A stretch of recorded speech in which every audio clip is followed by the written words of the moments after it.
सेठ से वसूल कर लेता हूँ। अरे सुनती हो, इस शहर के सबसे बड़े रईस सेठ द्वारका प्रसाद जी अपने बेटे अनिल का रिश्ता मांगने आए हैं। हाँ, उसे अपना घर जमाई बनाना चाहते हैं। अरे तुम्हारी अक्ल पर पत्थर पड़ गया क्या? हमने अनिल को अपना भांजा नहीं, अपना पेट समझकर पढ़ा लिखा कर पाल पोस कर बड़ा किया है, और जब 2 पैसा कमाने की बारी आई है तो किसी अमीर के घर उसको घर जमाई बना रहे हो। अरे भगवान, तुम समझती क्यों नहीं हो? वहाँ अपना बेटा सुखी रहेगा। अजी वो वहाँ सुखी रहेगा तो हम क्या दुखी रहेंगे? सारी जिंदगी मेहनत हमने की और वो फायदा कोई और उठाएगा। एड़ी और रगड़ रगड़ के बुढ़ापे में मरेंगे और वो किसी और का सहारा बनेगा। जाओ जाओ कर इनकार कर दो। अरे इनकार करना उनका अपमान करने के बराबर होगा। अरे तो क्या उनके अपमान के लिए मैं अपनी जिंदगी तमाम कर दूं? मैं अपने कलेजे के टुकड़े को ऐसे नहीं छोड़ूंगी, अपने बच्चे को नहीं जाने दूंगी, अठन्नी तक वसूल कर डालूंगी। तुम हद से ज्यादा आगे बढ़ रहे हो। अरे क्या कर, तुम मार डालोगे क्या? अरे तुम हद से ज्यादा आगे बढ़ती जा रही हो। अरे क्या बात करते हो? माफ करना, आज जिंदगी में पहली बार तो मौका मिला है। अब तुम कहते हो हद से ज्यादा बढ़ती जा रही हूँ। मेरा घर भर जाने दो, मेरी पुट्ठी गर्म हो जाने दो, उसके बाद मेरे बच्चे को जाना है तो चले जाने दो। और पैसे किधर? और पैसे किधर? नहीं, बाद में लूंगा। जाओ, जाकर हाँ कर दो, मैं राजी हूँ। जाओ। सेठ जी, मैंने अपनी घरवाली को राजी कर लिया है। बहुत अच्छे। बस अब यूँ समझिए कि रिश्ता तय हुआ ही हुआ। साधुराम जी, मैंने आप लोगों की सारी बातें सुन ली है। ये 1 लाख रुपए का चेक है।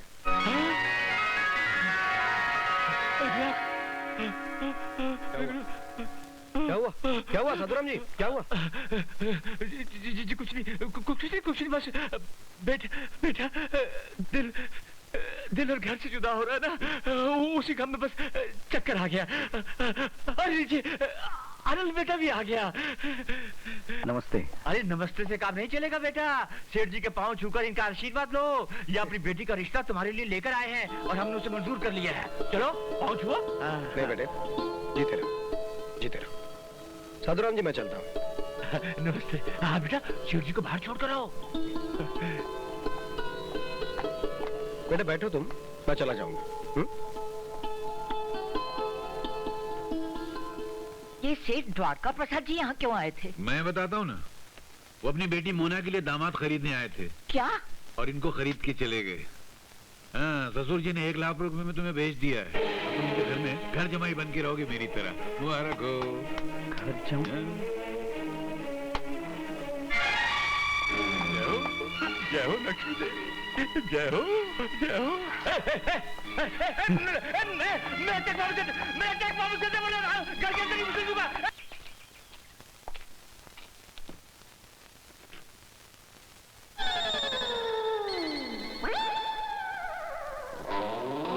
प्रणाम मामा जी।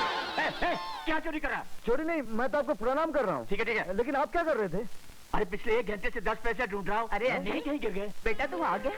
अरे मामी, जीते रहो। कैसे हो प्रमा? अच्छी हूँ भैया। अरे अच्छी क्या, अच्छी तो मैं तुझे अब बनाऊंगा। ये देख, ये साड़ी तेरे लिए। तो क्या मेरे लिए? मम्मी कितनी अच्छी है ना। और मामी, ये शॉल तुम्हारे लिए। ये देखो। मिल गया। जय हो लक्ष्मी देवी, जय हो। अरे रे, अरे मामा, ये धोती आपके लिए। सिर्फ ये धोती? अरे भांजे, बरसों से तुम मुझ पर बोझ बने बैठे हो। हैं? ये 10-15 रुपए के कपड़े लाकर तुम उस माँ बेटी को बेवकूफ बना सकते हो, मुझे नहीं। हाँ, पहले ये बताओ कि तुम्हारी नौकरी लगी कि नहीं लगी? अरे मामा जी, अभी तो शहर से वकालत की परीक्षा देकर आ रहा हूँ।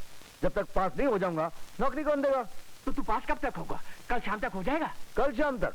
अरे यूनिवर्सिटी का रिजल्ट है, कम से कम 2 महीने लगेंगे। 2 महीने? अरे सुनती हो, 2 महीने बाद जाकर इसकी परीक्षा का रिजल्ट निकलेगा। हाँ, फिर जाकर इसे नौकरी मिलेगी और फिर 1 महीना गुजर जाएगा, उसके बाद घर में पगार आएगी।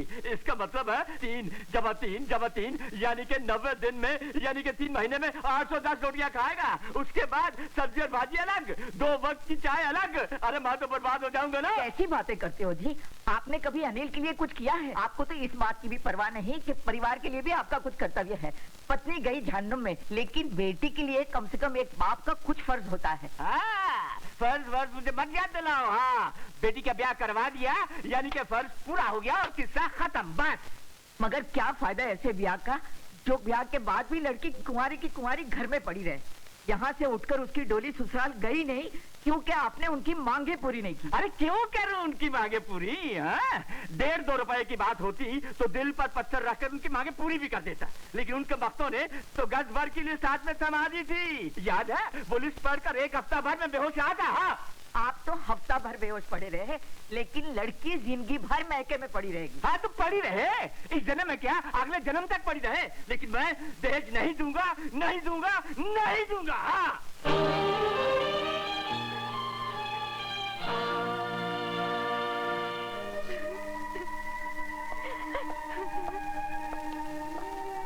हे पगली, हे मेरी पगली बहन, तू क्यों रोती है? हाँ, तेरा भाई है ना। देखना, 1 हफ्ते के अंदर मेरे बुद्धू जीजाजी यानी कि तेरे पति परमेश्वर को यहाँ लाकर प्रकट नहीं किया ना तो मेरा नाम बदल देना। नहीं भैया, वो नहीं आएंगे। पिताजी उन्हें दहेज देंगे नहीं और बिना दहेज लिए ससुराल वाले मुझे लेने आएंगे ही नहीं। अरे छोड़ना, 1 हफ्ते के अंदर अंदर यहाँ का माहौल नहीं बदल दिया ना तो तेरी कसम मैं अपनी जान दे दूंगा। भैया ऐसा मत कहो। फिर हंस, चल अपनी बत्ती सी दिखा। ए चीनी के की। आपको पता है, बिटिया रानी शहर से अनिल को गाड़ी में बिठाकर यहाँ ले आई। अच्छा, हाँ? लेकिन मैं कहाँ थी? आपको तो दोपहर में खाना खा के सोने की आदत है। आप दुश्मनों से बेखबर सो रही थी। और मुन्ना के पिताजी? रोना तो इसी बात का है मालकिन कि सब कुछ उन्हीं की मौजूदगी में यही हो रहा था। यही। हे भगवान। देखिए, मुझे तो लगता है दोनों ने मालिक को अपनी ओर खींच लिया है। वो दिन दूर नहीं मालकिन, जब ये अनिल आप और आपकी बेटी को दूध में डुबकियां लगाते हुए मक्खी की तरह निकाल के फेंक देगा और इस सारे जायदाद का मालिक बन बैठेगा। नहीं, ऐसा नहीं हो सकता। मेरे जीते जी तो नहीं हो सकता। लेकिन आपके जीते जी ये सब हो रहा है मालकिन। खैर छोड़िए ये सब बात। आप अपने बेटे की बात कर रहे थे, उसका क्या हुआ? मेरा बेटा? हाँ। क्या बताऊं मालकिन, मेरा बेटा घर जमाई बनने के लिए इतनी आसानी से तो तैयार नहीं होगा, क्योंकि वो अनिल की तरह उठाई गिर चोर उचक्का नहीं है। अब क्या बताऊं, वो एक इज्जतदार, ईमानदार, खुददार, मतलब दुनिया में जितने भी तरह के दार हैं उन सब दारों का मालिक है। वाह वाह। तो फिर उसे यहाँ बुलवाइए ना। यहाँ? हाँ। लेकिन मालकिन, उसे यहाँ बुलाने के लिए मुझे खुद वहाँ जाना पड़ेगा। तो गोपाल दास जी, इसमें परेशानी क्या है? जाइए उसे ले आइए। और महादेव का हुआ ये कि उसके घर के सारे बर्तन उठा के ले आया हूँ। बहुत अच्छा, बहुत मामा अच्छा। जी, जीजा जी तुम यही बैठो, मैं चाय मैं बनवा के इनसे निपट लेता हूँ। ससुर जी, पाए लागी ससुर जी। अरे ठीक है। अरे क्या ससुर जी, दामाद इतने वर्षों के बाद घर आया है, उसको देखकर खुश होने के बजाय उजड़ी हुई राशन की दुकान की तरह मुंह बना रहे हो। अरे मैं 2 दिन का मेहमान हूँ, फिर चला जाऊंगा। अच्छा, तो सिर्फ 2 दिन हाँ। क्या? बहुत अच्छे बेटा, बहुत अच्छे। वैसे भी मेहमान को किसी के यहाँ 1-2 दिन से ज्यादा नहीं रहना चाहिए। अरे 2 दिन से ज्यादा रुक भी कैसे सकता है? 4 दिन की जिंदगी मिली है, 2 दिन मैंने माँ बाप के घर में गुजार दिए, बाकी के 2 दिन मैं आपके घर में गुजारने आया हूँ। तुम्हारा मतलब उस 2 दिन से था, असली 2 दिन से नहीं था? वही वाले 2 दिन तो असली दिन होते हैं, बाकी गिनती वाले जो दिन होते हैं ना वो नकली होते हैं। ये मैं खा लेता हूँ। अरे प्लेटा, ये लो। अरे सारे खा गए। अरे जवाईराज, अरे आप पाए लगी माँ जी। भाग हमारे कि आज 5 वर्षों के बाद आप हमारी बेटी को घर ले जाने आए हैं। हाँ, मगर पिताजी ने कहा था कि साथ में ससुर जी को ये दहेज की लिस्ट भी याद दिला देना। क्या? अरे वो लालची बुड्ढा अभी तक दहेज को नहीं भूला? मैं पूछता हूँ, मरकर क्या वो दहेज को अपने साथ ले जाएगा? अब मैं क्या करूँ माँ जी, मैं तो इन बुढ़ों को समझाता हूँ। क्या है बुढ़ो, दौलत की लालच छोड़ दो, मर के साथ नहीं ले जा सकते, मगर ये बुढ़े मानते ही नहीं। तो अपने बुढ़े से जाकर कह दे कि अब उसे इस घर से एक भेला भी दहेज नहीं मिलने वाला है। हाँ। अरे जिसने अपनी बेटी दे दी उसने सब कुछ दे दिया, और वैसे भी आजकल दहेज लेना और दहेज देना कानूनी जुर्म हो गया है, और एक सच्चा हिंदुस्तानी जान दे सकता है लेकिन दहेज नहीं दे सकता। चलो जान दे दो। चुप। आखिर खाना पीना शुरू। कैसी बातें कर रहे हैं आप? इतने वर्षों बाद जवाहरात घर आए हैं, जरा उन्हें आराम करने दीजिए, जलपान करने दीजिए। आते ही दहेज की महाभारत शुरू कर दी। ये तेरी बेटी को ले जाने के लिए थोड़े है, ये तो अपने बुढ़े बाप के लिए दहेज मांगने आया है। लेकिन मैं भी दहेज नहीं दूंगा, नहीं दूंगा, नहीं दूंगा। हाँ। अबे ओ उल्लू की औलाद, मैं तुमसे बात कर रहा हूँ। मैं सुन रहा हूँ, आप बोलते हैं कि मैं दहेज नहीं दूंगा, नहीं दूंगा, नहीं दूंगा। हाँ। उधर मेरा बाप बोलता है कि मैं बिना दहेज के बहू को घर में घुसने नहीं दूंगा, नहीं दूंगा, नहीं दूंगा। दोनों तरफ नहीं दूंगा, नहीं दूंगा, नहीं दूंगा का बैंड बज रहा है। तो मैंने भी फैसला कर लिया है कि जब तक आप लोगों का फैसला नहीं हो जाता, मैं भी आपके घर से नहीं हटूंगा, नहीं हटूंगा, नहीं हटूंगा।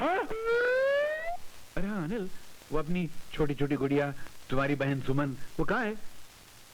मैं भी कितना गधा हूँ, इतनी सी बता रहा हूँ, अभी इतनी बड़ी हो गई होगी, शादी हो गई होगी, ससुराल चली होगी, है ना? हाँ वो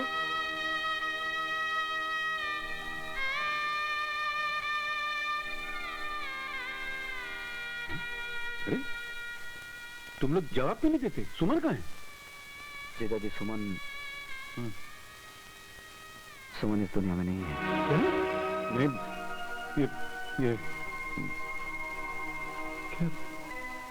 क्या हुआ, क्या था सुमन को? मरवा दिया इसका भांजे ने, मुझे मरवा दिया साले। मामा जी, दरवाजा खोलिए। नहीं खोलूंगा। मेरी बात तो सुनिए। पहले ये बता कि चेक लाया कि नहीं लाया? चेक ही लेकर आया हूँ।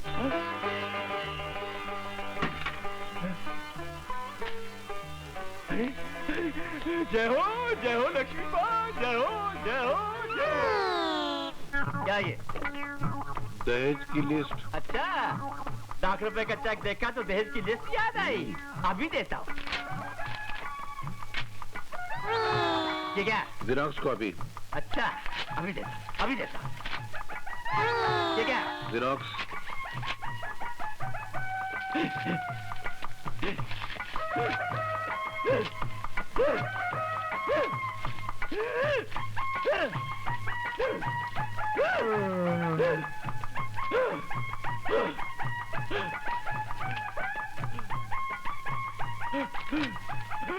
और कितने हैं?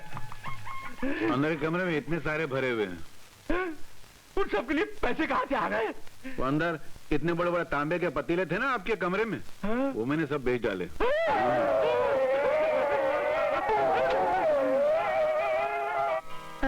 ये कौन है?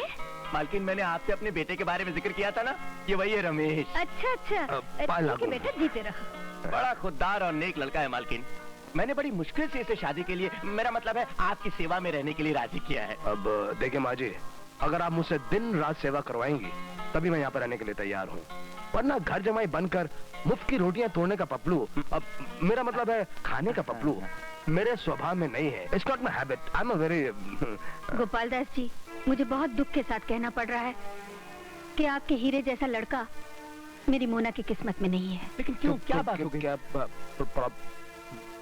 बाप बेटी दोनों एक हो गए हैं। उन्होंने मोना की शादी उस भिखारी अनिल से तय कर दी है। इतवार को तो शादी भी है। गोपाल दास जी, मैंने जो आपको तकलीफ दी है उसके लिए क्षमा करें। क्यों बाबू, बड़ा पपलू फिट करने चले थे? मुझे घर जमाई बनाने चले थे? बन गया ना मैं करोड़पति। निराश क्यों होता है? मैं भी चुप बैठने वाला जानवर नहीं हूँ। कमाल है, इतना खूबसूरत नौजवान बेटा है मेरा, इसे क्या मैं मुफ्त पे जाने दूंगा? कम से कम लाखों में बेचूंगा, लाखों में। देख लेना, इस घर की 4 दीवारी में जहरीले पंजों के वो जाल बिछाऊंगा कि तू इस घर का दामाद बन के रहेगा और मैं इस घर का मालिक। वाह बापू हो तो ऐसा। अच्छा बापू, मैं चलता हूँ। कहाँ जा रहा है तू? उस भिखारी के पास? अरे वहाँ कैसे जा सकता हूँ? वहाँ के तो कर्जदारों को मुझे 60-70 हजार रुपए चुकाना है। हाँ, अगर आप देते तो मैं वहाँ पर पपलू फिट कर दूंगा। मेरे पास नहीं है। नहीं है? हाँ, तो ठीक है, तो और के पपलू फिट करता हूँ। वो बाप ढूंढता हूँ जिसके पास ये हो। कंगाल। देख, तू कहीं भी जा, लेकिन टेलीफोन से कनेक्शन बनाए रखना। मैं तेरा यहाँ पपलू फिट करता हूँ।